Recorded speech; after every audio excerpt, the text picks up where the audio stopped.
guys, magandang araw po sa inyong lahat. Kumusta na po kayo? Nandito naman po po ng Kapampangan. For today's video, dahil Sabado ngayon at wala na akong stocks na tubig at lalabas tayo. Bibili tayo ng tubig. Dito sa lugar namin, walang anuhan ng tubig. Malayo. Meron kaming tubig, bumibili pa kami. Yung nire-refill ba? At yung iniinom naman namin, binibili namin sa sa supermarket. Yung mineral water.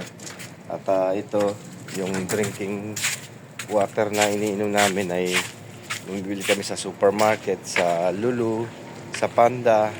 Pero itong mga sabawan lang, bumibili kami doon, nire-refill namin doon sa bilihan ng tubig. Medyo malayo-layo at lalakad pa tayo banda doon, guys. Kaya ito, dadaan tayo dito sa likod dahil mainit na. Sabado ngayon at walang pasok at bibili tayo ng tubig natin. Alam nyo, guys, kung hindi nyo nalalaman, may tatanong, yung tubig, mahal pa ang tubig kesa sa gasolina. Naniniwala ba kayo doon? Opo. Yung tubig mahal pa sa gasolina dahil alam niyo naman dito sa Saudi ang talagang minahan dito, di ba? Gasolina. Kaya normally lang ang dito, gasolina. Kaya ang tubig naman mahirap naman din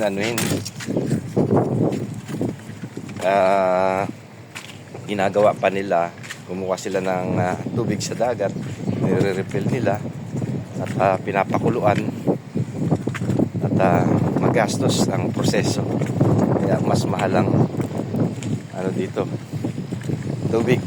Ganun lang ang explanation ko. Ewan ko sa inyo. Sabi nila, oo naman, mas mahal ang tubig. So at ito yung lugar ko, kagaya ng dati.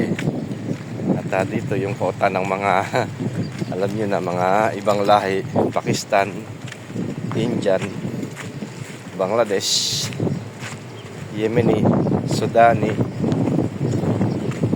at kung ano pa mga tao dito. Iba-ibang mga tao yung mga nakatira dito, guys. Ayan ang lugar ko. At kapag gabi dito, walang kailaw-ilaw, nakakatakot. Dahil pag dito sa lugar na ito, kasi liblib na lugar tong namin, lugar ko dito. At probinsya, hindi kamukha sa syudad. Malaki ang mga bahay-bahay doon, samantalang dito mga lang, simpleng bahay lang, pero wala ka lang makitang kubo. Mga bato, kahit simpleng bahay. May mga naman, tingnan nyo, may mga kotse-kotse pa sila, diba? Kahit simple lang sila dito. Ayan. At tara, punta pa tayo banda doon. Guys, bibili nga pala ako ng gulay na rin na iluluto natin. Maglulumpia tayong yung munggo ba? Ano bang tawag doon? Toge. Lalagyan natin ng yung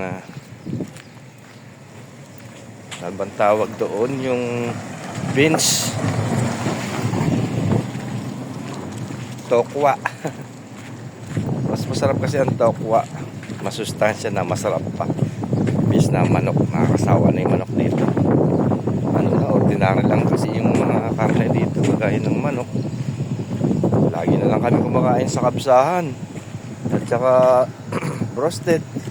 Kaya yung hanap-hanapin mo talaga yung pagkain sa Pilipinas. Kaya minsan nagluluto ako ng makakain. At kung wala na rin time, no choices ka naman no choices pa. Yung manok, kakain kami ng roasted, kabsa, yung mga pahamba, tsaka yung sinasabi nilang sawaya. Relate kayo dyan sa mga nandito sa Saudi. Alam niyo yung mga paham. sawaya, roasted. Yan ang kinakain natin dito. At yan yung bahay ng mga Pakistan. Yan yung may mga gubat-gubat, may tanim-tanim pa. Yan yung mga Pakistan dito. Yan yung mga trabaho nila, trailer driver. Ayun yung Pakistan.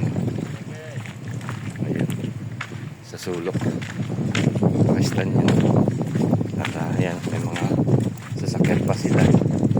Yan yung mga outside job nila, mga taxi. Nagpa-part time sila. Tapos makita mo dito sa lugar nito, puro Pakistan. At ayan, Pakistan din yan. So tayo na, punta tayo banda doon pa. At ayan yung masjid. Diyan kami sumasamba every Friday. At ito nga pala yung lugar ko dito. Kita nyo, probinsya. At ang daan hindi pa nagawa, lupa pa, buhangin. Kumbaga hindi pa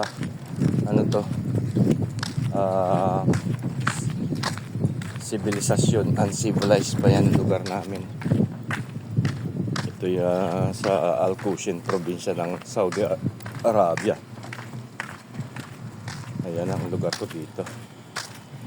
At dito rin nga pala ako kumuha ng inuhurbat ko na malunggay dyan sa gilid ng daan.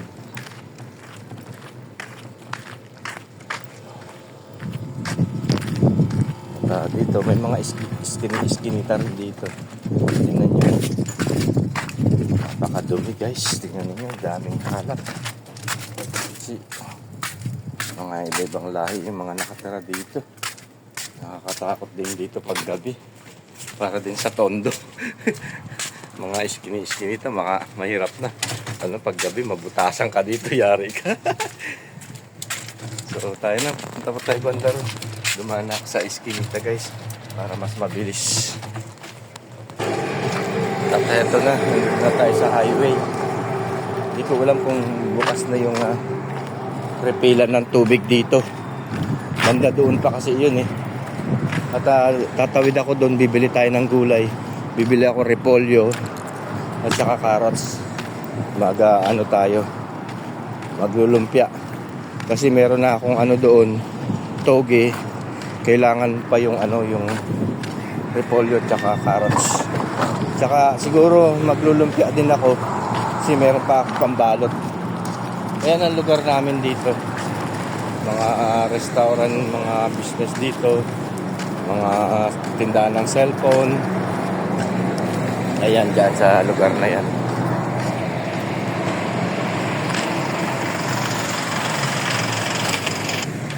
Alam nyo guys, dito sa abroad, lagi ko sinasabi sa inyo, sa mga kababayan natin dyan sa Pilipinas at sa mga ibang lugar, sabi nila, kung hindi ka nag-abroad, hindi mo mararanasan yung ganitong mga sitwasyon natin. At ang hirap talaga ng ganito na yung dito ka nagtatrabaho, pamilya mo sa Pilipinas, nagkasakripisyo ka. Ang the way na ginagawa namin dito, yan ganito, yung natutuwa kami na nagbibideo kami para sa yun nga, malibang. Hindi sa sasabihin mo na libang-libang lang. Kumbaga, siyempre natutuwa ka rin sa sarili mo na nakikita yung sitwasyon mo at minsan kapag nalulungkot ka, nire-recall mo lang at pinapanood na ganito pala yung nangyari sa araw-araw na ginagawa mo, di ba? At yun nga, natutuwa ka, nasisiyahan ka sa mga kababayan natin dyan.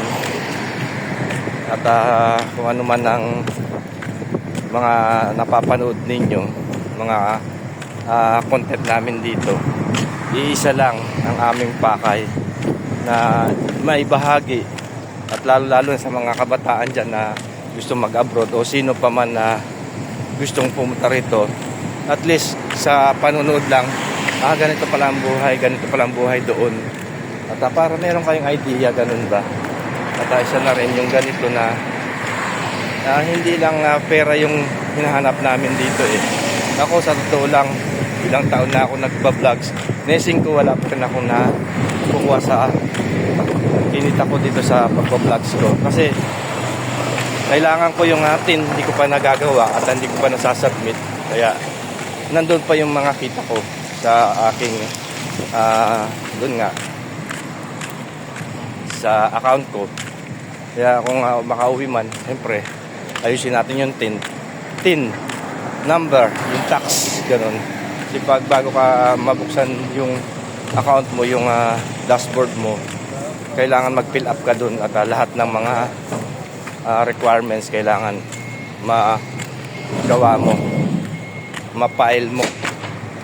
So ayan, at heto, kahit na wala pa rin kita, at least nasiserte pa rin yung buhay-buhay natin dito na masaya ako. Siguro isa na rin memories pagdating ng araw at matapos yung kontrata ko dito. Ulit-ulitan ko lang yung mga nangyari at nagawa ko dito sa Saudi. Kumbaga isa na lang alaala. Kaya masaya din ako at meron akong mga nagawang mga video sa araw-araw at buhay namin dito. So ayan, dito na ako sa Al-Mawabi. Ayan, diyan kami bumibili ng tubig. Derek, give Moya. Ayan. Dito kami nagre-refill ng tubig. At meron din silang mga tubig dito. Ayan, nagbibili. Ayan, yung tig 50 halala, 1 rial.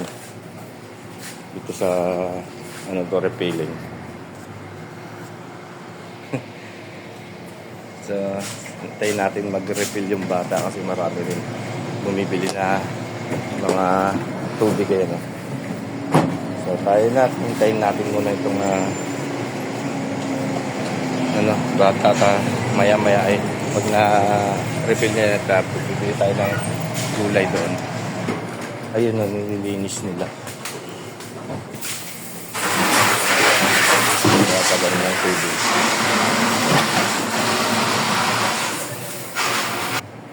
Ayan, 1 rial.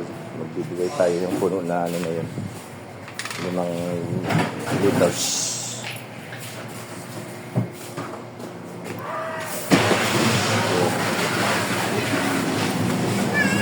Para siyang gasoline.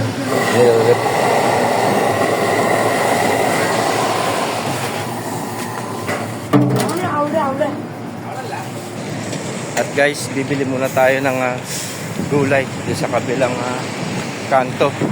Iniwan ko muna yung doon, tubig.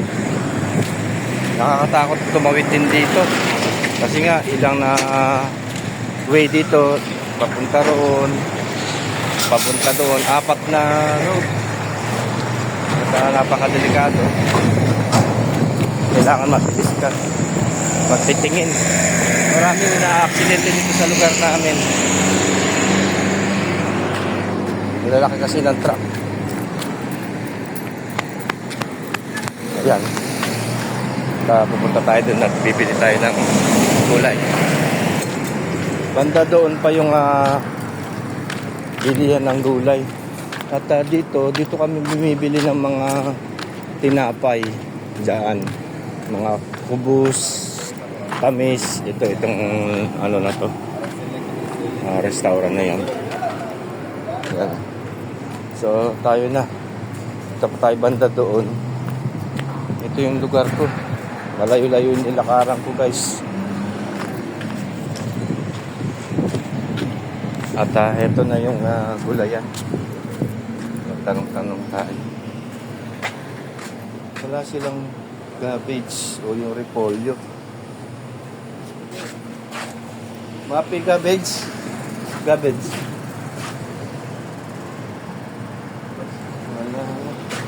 Wala dito. So punta tayo banda doon sa kabila. Doon sa supermarket na lang. Naubos kasi ngayon Sabado, Webis Biyernes pa lang na, marami nang bumibili doon. At ito nga pala yung supermarket dito, yung Marhaba Center. Ayan, at pasok tayo guys. Nasa labas pa yung mga paninda nila, taayusin pa. Dito siguro meron dito na ano. Ayun, merong ano, garbage. Repolyo. Dito tayo. Ayan, repolyo.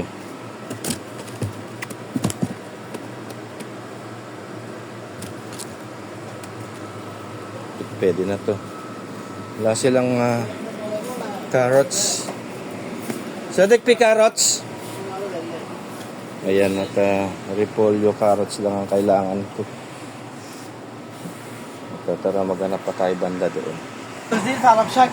Kamada. Ayan, pinilo.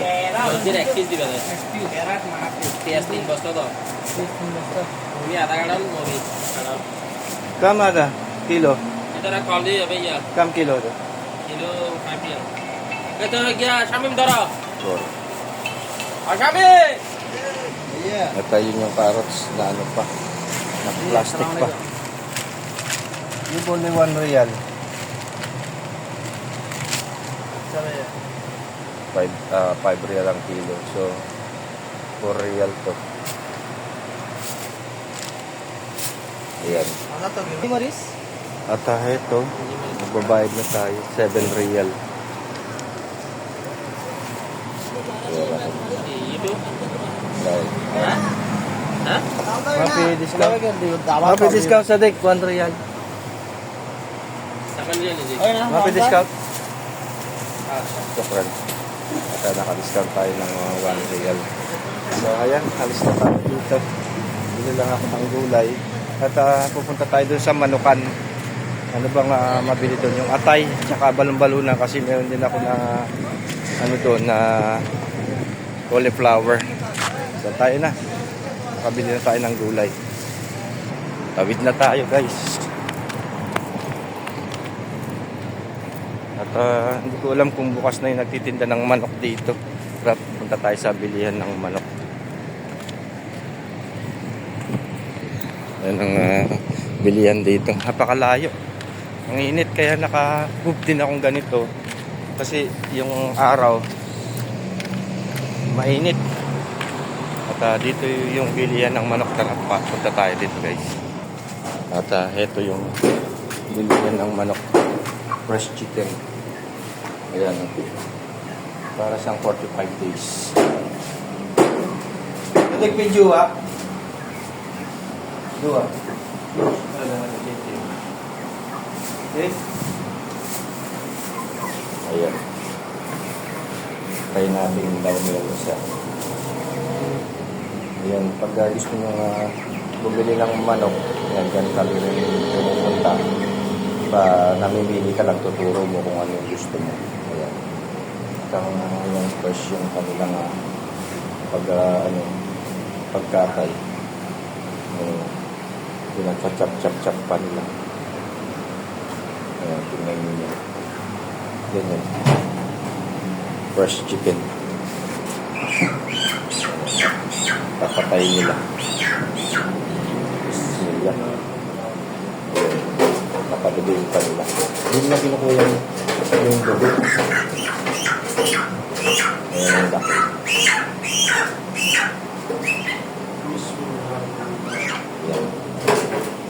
Yan, ganyan pagkatay ng manok nila dito, fresh. Ayan, mga manok. Yan ako bumibili.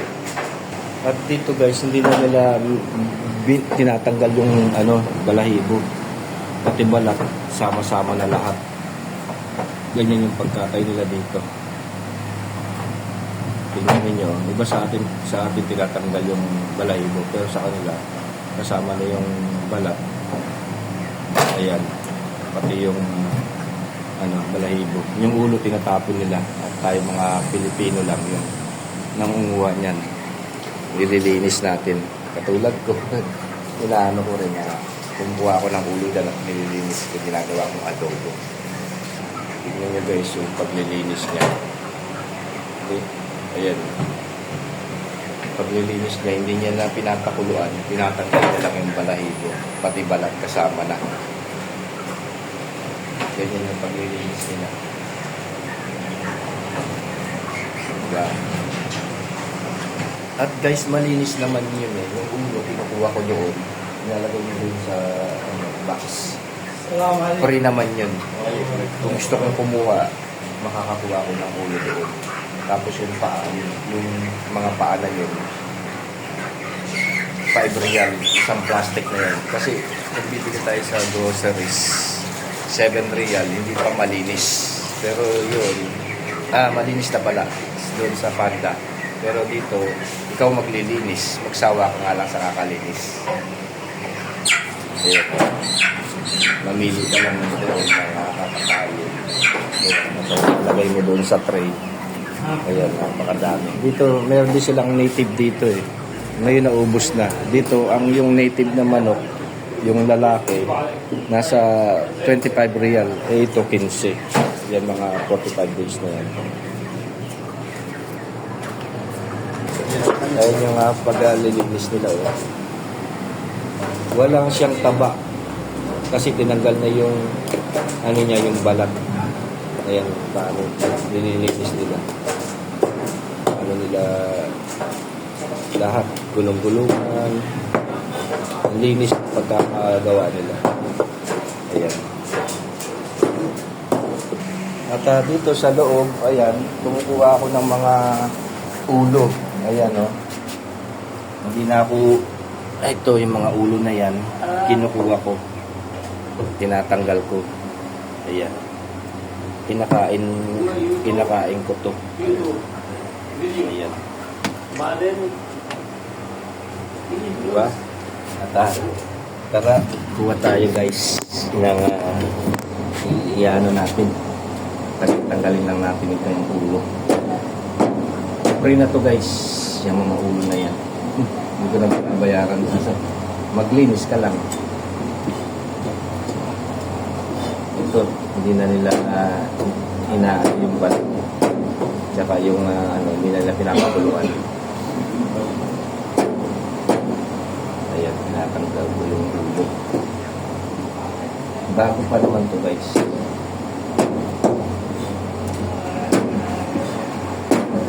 Tayo mga Pinoy na ganito yung maagap. Yung ulo. Pero yung ibang lahat, hindi nila ginagawa ito kasi akala nila umakunik. Pero tayo mga Pilipino, alam mo naman ba mga Pinoy, maagap din. Nakasanayan natin yung ganitong pagkain na mga ulo, paa. Malinis naman to guys. Kaya lang, sa Muslim country dito, meron din silang limitado ng pagkain ng ganito. Hindi basta-basta sila makain kasi haram.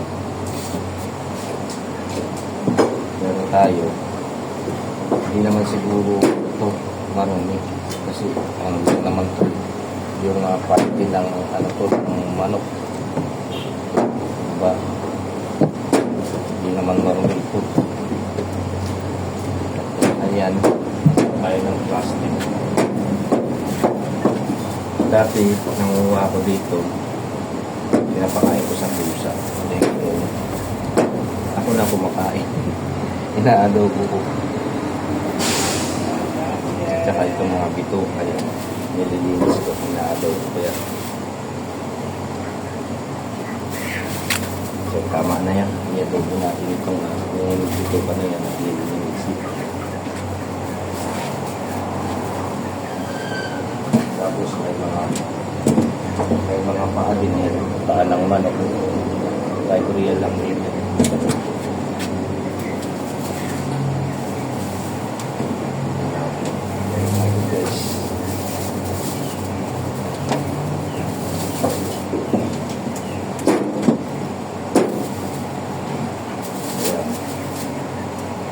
Bayaran natin ito mga real pati yung balong-balong na So, tayo na. So, eto na guys. Nakapamili na tayo. Ito pa. Pusot, balon-balon at saka paala. At magluluto tayo ng adobo. So, tayo na. Ito yun ang bilihan dito sa lugar namin. Manok. Okay guys. So, hindi ko na patatagalan itong ating vlogs at sinare ko lamang itong buhay-buhay natin dito sa Saudi Arabia. Maraming pong salamat sa panonood at sana nasisiyahan po kayo sa mga vlogs na binabahagi ko. Ang buhay-buhay ko pa rin dito sa Saudi Arabia. Enjoy watching po. God bless.